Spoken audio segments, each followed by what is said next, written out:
Tous les 11 août, le hameau de Neuville-les-Bois se fige dans le silence. Il y a 81 ans, les maquisards visaient 3 camions allemands. Mais face à eux, une garnison entière échappée de la bataille de Normandie. La riposte allemande est foudroyante. 10 résistants seront tués après avoir été capturés et torturés. Certains sont fusillés et d'autres pendus. La population est rassemblée de force. André Bénard avait 10 ans ce jour-là.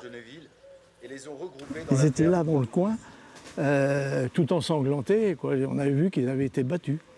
Et pendant qu'on était assis dans la cour, on a vu les préparatifs de la pendaison. Il y avait 2 poteaux ici, dans le rond, là. Il y avait 2 poteaux électriques. Ça veut dire un poteau avec une jambe de force. Et ils ont fait monter les 3 gars sur le banc. Ils ont passé la corde autour du cou et ils ont donné un coup de pied dans le banc.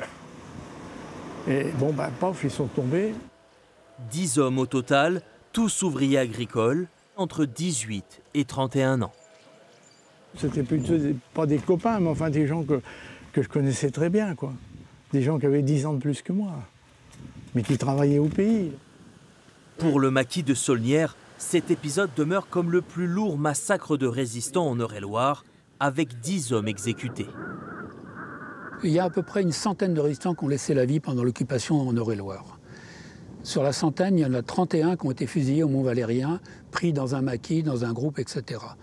Mais des combattants tués au combat, il y en a eu plusieurs, bien sûr, et le nombre le plus important, c'est à Neuville-les-Bois, avec 10 tués dans le combat, et torturés, pendus et fusillés. Dans le village, toutes les générations entretiennent ce souvenir, par crainte qu'il ne s'efface. Un livre et un documentaire du Centre d'études et de documentation sur la résistance en Eure-et-Loire y contribuent aussi.